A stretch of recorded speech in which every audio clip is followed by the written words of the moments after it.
নমস্কার বন্ধুরা, আমি শুভম চলে এসেছি নিউজ বাণী বাংলা দুর্দান্ত একটা এপিসোড নিয়ে আপনাদের কাছে। বন্ধুরা, পশ্চিমবঙ্গের বিধানসভা নির্বাচনের আগে বিভিন্ন সংস্থা তাদের ওপিনিয়ন পোল নিয়ে আসছে।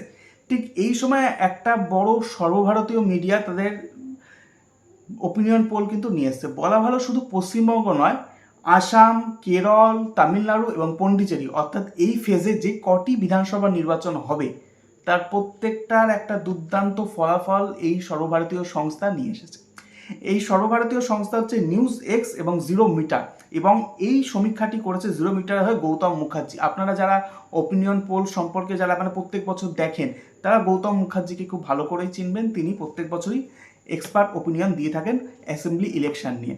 এবছর নিউজ এক্সকে তো আপনারা অবশ্যই চেনেন, এটা একটা ইংরাজি বড় সর্বভারতীয় মিডিয়া। এর সঙ্গে গৌতম মুখার্জি জিরো মিটার একসঙ্গে 5টি জায়গার অর্থাৎ পশ্চিমবঙ্গ, আসাম, কেরল, তামিলনাড়ু এবং পন্ডিচেরি প্রত্যেকটার ওপিনিয়ন পোল নিয়ে এসছে। এবার এই প্রত্যেকটাতে কি ফলাফলের ইঙ্গিত দিয়েছে তা কিন্তু বেশ চমকপ্রদ। এই প্রত্যেকটার রিপোর্ট আমি এখন আপনাদের কাছে নিয়ে আসছি। তাই সেই সঙ্গে একটা কথা আমি যুক্ত করে দিচ্ছি, এই সমীক্ষার সঙ্গে আমি বা নিউজ বাণী বাংলা কেউই জড়িত নই।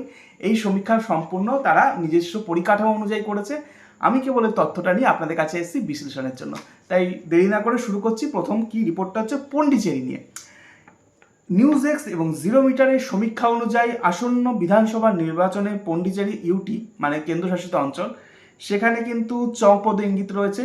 এই ইউটি মানে কেন্দ্রশাসিত অঞ্চলে এনডিএ জোট অর্থাৎ বিজেপির জোট পেতে পারে 20টি আসন, কংগ্রেস পেতে পারে 10টি আসন, অন্যান্য কিছু নেই, খুব ছোট জায়গা। অর্থাৎ এই সমীক্ষা অনুযায়ী এই জায়গায় কিন্তু বড় চমক অপেক্ষা করছে বলা যেতে পারে। চলে গেলাম দেরি না করে তারপরের কেরলাম। এখন তো কেরালাম হয়ে গেছে। সেই কেরালামের আসন্ন বিধানসভা নির্বাচনে কি ইঙ্গিত রয়েছে এই সমীক্ষা রিপোর্টে সেটা আমি একবার স্পষ্ট করে আপনাদের কাছে বলে দিচ্ছি। এই সমীক্ষা রিপোর্টে কেরালামের আসন্ন বিধানসভা নির্বাচনে ইউডিএফ জোট পেতে পারে 40টি আসন, এলডিএফ জোট পেতে পারে 95টি আসন, আর বিজেপিকে এরা আলাদা রেখেছে এনডিএ জোট, সেখানে পেতে পারে হচ্ছে 5টি আসন বিজেপি। এই সমীক্ষা কিন্তু অনেক প্রশ্নের জন্ম দিচ্ছে। আমি কেরলই বলছি যেহেতু এটা কথ্য ভাষায় কেরলই বলে থাকি।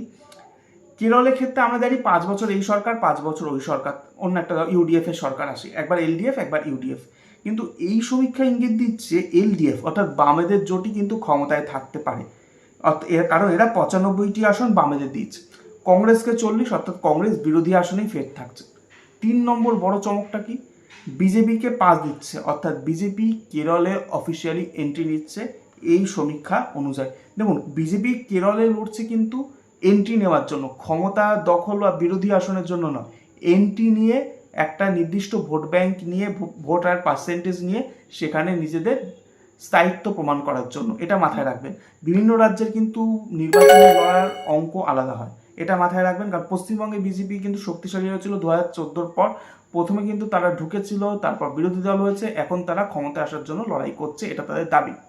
তাই বলছি যে এখন তারা কেরলে ঢুকছে কিন্তু মানে নিজেদের স্থায়িত্ব প্রমাণ করার জন্য। কিন্তু এই সমীক্ষা বলছে বিজেপি 5টি মানে ঢুকেই বিজেপি 5টি মানে বড় ব্যাপার, আর কেরলের মতো জায়গায়। আর সেখানে তবে এই সমীক্ষা অনুযায়ী কিন্তু কেরলে কোনো পট পরিবর্তন হচ্ছে না, সেখানে এলডিএফই সরকার থাকতে পারে যদি এই সমীক্ষা মিলে। জানি না এই সমীক্ষা আগামী দিন মিলবে কিনা। প্রত্যেকটা জায়গা কিন্তু ফলাফল 4 মে প্রকাশ হবে। দেরি না করে চলে গেলাম পরের জায়গা হচ্ছে তামিলনাড়ু। অনেকের নজর আছে তামিলনাড়ু, সেখানে কি এআইডিএমকে বা বিজেপির সরকার গঠন করতে পারবে, হ্যাঁ কি না। এই সমীক্ষা কিন্তু বড় একটা চমক দিচ্ছে, আমি কিন্তু আগের থেকে বলে রাখছি। প্রথমে যেই দলটা দিয়ে শুরু করবো, ডিএমকে, যেই দল ক্ষমতায় আছে, স্ট্যালিনের দল। ডিএমকে এই সমীক্ষা অনুযায়ী পেতে পারে 120টি আসন, ডিএমকে পেতে পারে 120টি আসন, এআইডিএমকে পেতে পারে 60টি আসন, অর্থাৎ ডিএমকের হাফ। এআইডিএমকে কিন্তু শেষ কয়েক মাসে অনেক শক্তি বাড়িয়েছে। তাদের জয়ললিতার মৃত্যুর পর এআইডিএমকে বেশ কয়েকটি ভাগে টুকরো হয়ে গেছিল। শেষ কয়েক মাসে তারা যেই নেতাগুলো দল ছেড়ে চলে গেছিলেন তারা আবার এক ছাতার তলায় এসেছে, এবং সেই সঙ্গে বলা যেতে পারে লড়াইয়ের জন্য, ক্ষমতা আসার জন্য সংঘবদ্ধ হয়েছে। কিন্তু এখানে দেখাচ্ছে তারা কিন্তু ডিএমকে থেকে অনেকটাই পিছিয়ে রয়েছে। এই সমীক্ষা এমনটা ইঙ্গিত দিচ্ছে। বিজেপিকে কিন্তু এরা আলাদা দেখিয়েছে, এআইডিএমকে প্লাস বিজেপি কিন্তু একসাথে লড়ছে। এখানে কিন্তু এআইডিএমকে একার ভিত্তিতে 60টি পাবে, বিজেপি কিন্তু এখন আমি বলিনি। এই সমীক্ষা রিপোর্ট অনুযায়ী বিজেপি পেতে পারে আসন্ন তামিলনাড়ু বিধানসভা নির্বাচনে 10টি আসন, একদম ঠিক শুনলেন, 10টি আসন পেতে পারে বিজেপি। অর্থাৎ বিজেপি কিন্তু তামিলনাড়ুতেও অফিসিয়ালি এন্ট্রি নিচ্ছে এই রিপোর্ট অনুযায়ী। তামিলনাড়ুতে বিজেপি কোনো বিধায়ক নেই, ভোটার পার্সেন্টেজ 15 থেকে 18% মধ্যে রয়েছে। টিভিকে, বিজয়ের দল নতুন হয়েছে, টিভিকে কিন্তু ভালো চমক দিতে পারে এই রিপোর্ট অনুযায়ী। এই রিপোর্ট বলছে টিভিকে আসন্ন বিধানসভা নির্বাচনে তামিলনাড়ুতে পেতে পারে 44টি আসন। তবে এখানে কিন্তু একটা অনেক অঙ্ক বলে দিচ্ছে। এই রিপোর্ট অনুযায়ী ডিএমকে কিন্তু ক্ষমতার কাছাকাছি থাকছে, কিন্তু চমকটা হচ্ছে এআইডিএমকে প্লাস বিজেপি মিলালে 70, ফলে তারা কোনোভাবেই সরকার গঠনের আশেপাশে নেই। কিন্তু টিভিকে যদি by any chance AIADMK plus বিজেপির সঙ্গে জোটে যায়, রেজাল্ট বেরোনোর পরে অনেক সময় অনেক দল চলে যায়, তাহলে কিন্তু বড় পট পরিবর্তন হয়ে থাকতে পারে, যদি এই রিপোর্ট সঠিক হয় বা এমনই কোনো ইঙ্গিত থাকে চৌঠা মে। এবার আমি জানি না চৌঠা মে এমন কোনো ইঙ্গিত বা এই রিপোর্ট আদৌ সঠিক হবে কিনা, তার জন্য তো আমাদের সবাইকে অপেক্ষা করে থাকতে হবে। জানি আপনাদের মনে অনেক প্রশ্ন থাকছে বাকিগুলো রাজ্যগুলো কখন বলবো, অনেক কিছু বলে যাচ্ছে। হ্যাঁ, বাকি রাজ্যগুলোর দিকে অবশ্যই আসি। আর দুটি বাকি রইল আসাম এবং পশ্চিমবঙ্গ। আসাম বলছি এবার। এই বিধানসভা নির্বাচনে আসামে কিন্তু ভরপুর চমক রয়েছে। অনেক দল বলছে বিজেপি কংগ্রেসের কাটায় কাটায় টক্কর হবে, কেউ বলছে বিজেপি এগিয়ে যাবে, কেউ বলছে কংগ্রেস কিন্তু অনেকটাই টক্কর দেবে। কিন্তু এই রিপোর্ট বলছে এমন কিছু হবে না। কারণটা বলছে, আসন্ন বিধানসভা নির্বাচনে news express 0 meter Gautam Mukherjee prediction অনুযায়ী বিজেপি পেতে পারে 90টি আসন। একদম ঠিক শুনলেন, এদের রিপোর্ট অনুযায়ী বিজেপি পেতে পারে 90টি আসন। কংগ্রেসকে তারা দিয়েছে 10টি আসন এগিয়ে থাকতে পারে, অন্যান্যকে দিয়েছে 6টি আসন। অর্থাৎ কংগ্রেস অনেক নিচে, বিজেপি অনেক ওপরে, এবং বিজেপির ধারে কাছে কেউ নেই আসামে। এই রিপোর্ট অনুযায়ী এমনটাই বলছে। শেষ যতগুলো আমি রিপোর্ট দেখেছি, বিজেপিকে কিন্তু মেজরিটি পার করে দিয়েছে আসামের প্রত্যেকটা সার্ভে। এই রিপোর্ট কিন্তু মানে অনেকটাই দিয়ে দিয়েছে বিজেপিকে, কংগ্রেসকে অনেকটাই নিচে নামিয়ে দিয়েছে 10-এর দিকে। আমি জানি না এই রিপোর্ট আদৌ সঠিক হবে কিনা, কিন্তু এই রিপোর্ট যদি সঠিক হয় বিজেপির দিকে অনেকটাই স্বস্তির হাওয়া। আপাতত যে 4টি রাজ্যের মানে তুলনা করলাম, সেটাতে যদি বলা যায় কিন্তু কংগ্রেসের মুখে হাসি ফোটার মতো জায়গা কিন্তু কোথাও নেই। আমি পন্ডিচেরিতে দেখলাম কংগ্রেস 10, আসামে দেখলাম কংগ্রেস 10, কেরালাতে কিন্তু এই রিপোর্ট অনুযায়ী কিন্তু সরকারের আসার ধারে কাছে নেই কংগ্রেস, 40টি আসনে রয়েছে। তামিলনাড়ুতে ডিএমকের সঙ্গে যদি ডিএমকে জোট করেওছে অবশ্য, কিন্তু তবুও মানে ডিএমকে কিন্তু একার পরিসীমাতেই 120, ফলে বোঝা যাচ্ছে কিন্তু মানে কংগ্রেসের পক্ষে খুব একটা সুখকর নয় সেই জোট সরকারের ডিএমকেতে থাকতে হবে তামিলনাড়ুতে।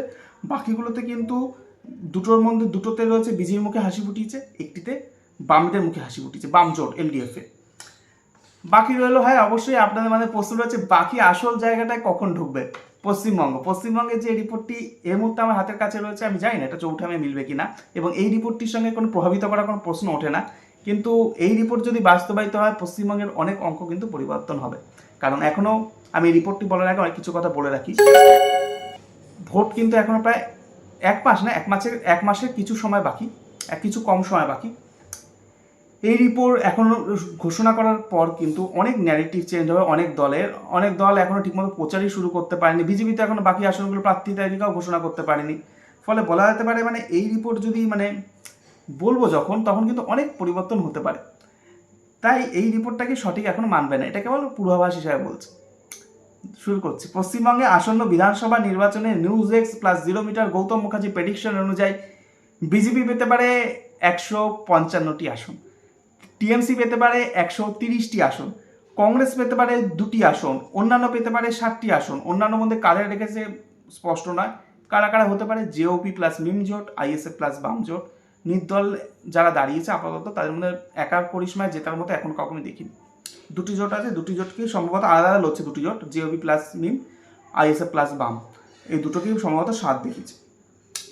তৃণমূলকে 130, অর্থাৎ তৃণমূল মেজরিটি মার্ক থেকে 18টি সিট দূরে, কারণ পশ্চিমবঙ্গে ক্ষমতা আসতে গেলে 148টি আসন দরকার। তৃণমূলকে এরা দিয়েছে 130, বিজেপিকে দিয়েছে 155, অর্থাৎ বিজেপি মেজরিটি মার্ক ক্রস করে আসন্ন বিধানসভা নির্বাচনে ক্ষমতা আসতে পারে। এই রিপোর্ট এমনটা ইঙ্গিত দিচ্ছে।